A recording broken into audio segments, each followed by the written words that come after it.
Bienvenidos a todos a este nuevo vídeo en el que vamos a ver la Ley 3/2023 de Economía Circular de Andalucía. Vamos a ver el contenido de esta novedosa norma. En esta norma se va a regular aspectos sobre la gobernanza, un título dedicado a la implantación de la economía circular en el que se regulan aspectos como la circularidad de los productos o el análisis del ciclo de vida de los mismos. Un título dedicado a la gestión de los residuos, otro sobre las cadenas de valor de productos clave y dos títulos finales sobre formación, investigación, desarrollo e innovación y finalmente responsabilidad, vigilancia, inspección, control y régimen sancionador. Vamos a comenzar viendo el objetivo de la norma. La norma establece como objetivo la regulación de una serie de medidas con el fin de lograr la transición hacia un nuevo modelo de protección ambiental basado en una economía circular, en el que se fomente el uso eficiente de los recursos, alargue la vida útil de los productos y se minimice la generación de los residuos. Persigue asimismo contribuir al crecimiento económico sostenible y a la generación de empleo, así como a la preservación de nuestros espacios y recursos naturales, considerando el tejido empresarial, los agentes del conocimiento y la ciudadanía como elementos clave para esta transición mediante la prevención y la correcta gestión de los residuos y un consumo responsable.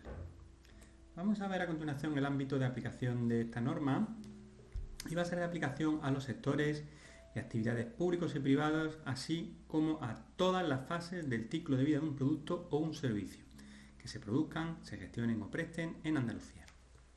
A continuación, la norma presenta una larga serie de definiciones, de las que vamos a destacar dos como novedosas.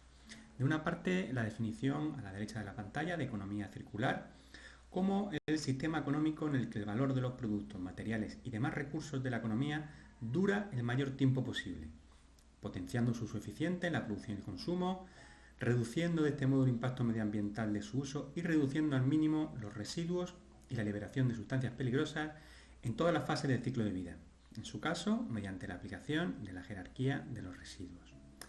Y de otra parte, la definición que establece la norma sobre huella ecológica. La define como indicador del impacto ambiental que producen las actividades humanas sobre los recursos existentes en el planeta y la capacidad ecológica de éste para regenerarlos. Vamos a continuación a seguir viendo las disposiciones generales, en la que la norma, como tantas otras, se basa sobre una serie de principios rectores. El principio de eficiencia, de enfoque integrado en el análisis del impacto ambiental de los ciclos de vida de los productos, el principio de responsabilidad compartida de las administraciones, las empresas y la sociedad en general, el principio de quien contamina paga, el principio de fomento del progreso técnico mediante la promoción de la investigación, el desarrollo y la innovación en el análisis del ciclo de vida de los productos, el principio de promoción de la educación para la sostenibilidad, el principio de precaución o cautela y finalmente el principio de coherencia. Vamos a ver los aspectos que regula la norma sobre la gobernanza. Y, en primer lugar, la gobernanza se debe apoyar en una estructura y una organización administrativa. A tal efecto, la ley crea la Oficina Andaluza de Economía Circular, que va a estar adscrita a la Consejería competente en materia de residuos y estará integrada en la Dirección General, que será competente en materia de residuos. Esta oficina va a tener naturaleza de unidad administrativa. La gobernanza se va a apoyar asimismo en la planificación en materia de economía circular. A tal efecto, se crea y la Consejería competente en materia de medio ambiente va a elaborar la Estrategia Andaluza para la Economía Circular, para la cual tendrá que colaborar con el resto de las consejerías y consultar en su elaboración a las entidades locales. Y finalmente, esta estrategia será aprobada mediante acuerdo del Consejo de Gobierno. La estrategia va a desarrollar una serie de aspectos como la planificación y coordinación necesarios para la implantación de la economía circular, los sistemas de medición y evaluación, mecanismos de promoción de la educación, etc. De otra parte, la norma establece una serie de instrumentos de planificación de ámbito local para la economía circular. Y a tales efectos, las entidades locales de Andalucía deberán elaborar, aprobar, implantar y ejecutar planes locales de economía circular. Estos planes tendrán que tener como mínimo la planificación local en materia de prevención y gestión de residuos, así como aquellos otros aspectos que estén recogidos en la Directiva sobre Residuos del año 2008. Estos planes se van a aprobar según se dispongan las ordenanzas y tendrán que someterse a información pública por no menos de 30 días. Asimismo, deberán ser evaluados cada 6 años. Vamos a pasar ya a continuación a ver las determinaciones de la norma en materia de gestión de residuos. Así, en sus disposiciones generales, establece que las administraciones, tanto autonómicas como local, deberán actuar bajo el principio general de prevención de la generación de residuos, la disminución de su poder contaminante y la mejora en su gestión. Con objeto de facilitar o mejorar la preparación para la reutilización, reciclado y valorización, con carácter general, los residuos se deberán recoger por separado y no se mezclarán con otros residuos. Y en el caso de que se trate de residuos peligrosos, tendrán que retirarse antes o durante la valorización las sustancias, mezclas y componentes peligrosos que puedan contener. También establece de forma general que a partir de 2030 todos los residuos que sean aptos para reciclado u otro tipo de valorización, en particular los municipales, no van a ser admitidos ya en los vertederos. De otra parte, la norma establece una serie de determinaciones dirigidas a la gestión circular de los residuos municipales. Así, para facilitar el reciclado, las entidades locales tienen que establecer recogidas separadas de los residuos municipales que se ven en la pantalla. El papel, los metales, el plástico y el vidrio.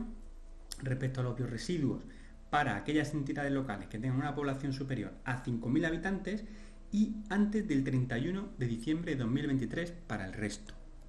Los textiles antes del 31 de diciembre de 2024, los aceites de cocina también y los residuos domésticos peligrosos, así como aquellas otras fracciones que se determinen reglamentariamente.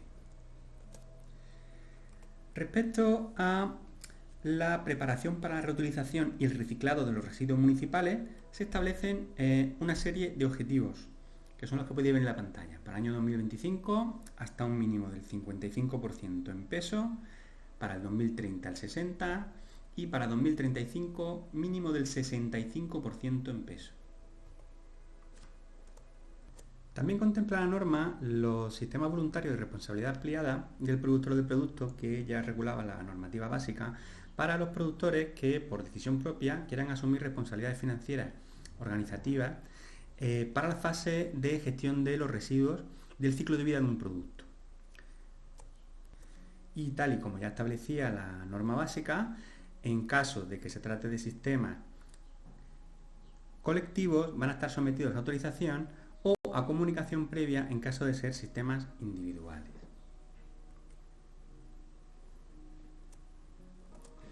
A continuación, la norma establece una serie de herramientas de mejora para las administraciones para la mejora de la gestión de los residuos de una serie determinada de productos que son los que podéis ver a continuación.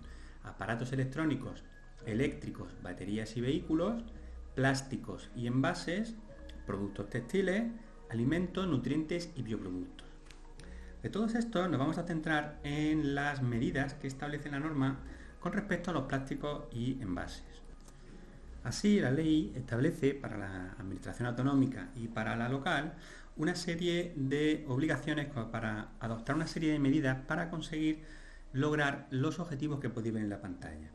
De una parte, a más tardar el 31 de diciembre de 2025, se reciclará un mínimo del 65% en peso de todos los residuos de envases, respecto a lo que se introdució en el mercado. A continuación, a la derecha de la pantalla, podéis ver que para el 31 de diciembre de 2030, este 65% se aumentará al 70% en peso de todos los residuos de envases. De otra parte, a más tardar el 31 de diciembre, se alcanzarán los objetivos mínimos en peso de reciclado de los siguientes productos.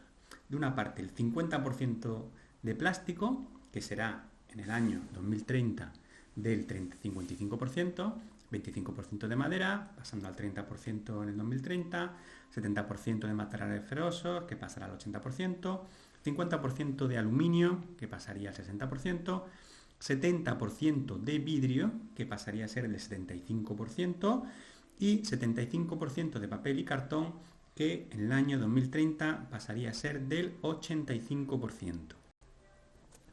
También, aunque no viene recogido en la pantalla, establece unos objetivos para la recogida por separado de los plásticos de un solo uso. y así establece como objetivo para el año 2025 un 75% en peso de los productos respecto a lo que haya sido introducido en el mercado, pasando en el año 2029 a ser el 90% en peso. Finalmente, la ley dedica un título a establecer una serie de medidas para fomentar la formación, investigación, desarrollo e innovación en materia de economía circular. Y finalmente, el título relativo a la responsabilidad, vigilancia, inspección, control y régimen sancionador, atribuyendo a la consejería competente en materia de medio ambiente la potestad en materia de vigilancia, inspección y control, así como la potestad sancionadora, y asimismo a las entidades locales en el ámbito de lo que haya sido definido por la ley JICA. También se regula la consideración de agentes de la autoridad, de los funcionarios que realicen tareas de inspección y control. Estarán obligados a presentar un acta descriptiva de los hechos que tendrá presunción de veracidad. Se establece un régimen sancionador con una serie de infracciones y sanciones y la posibilidad de establecer medidas provisionales.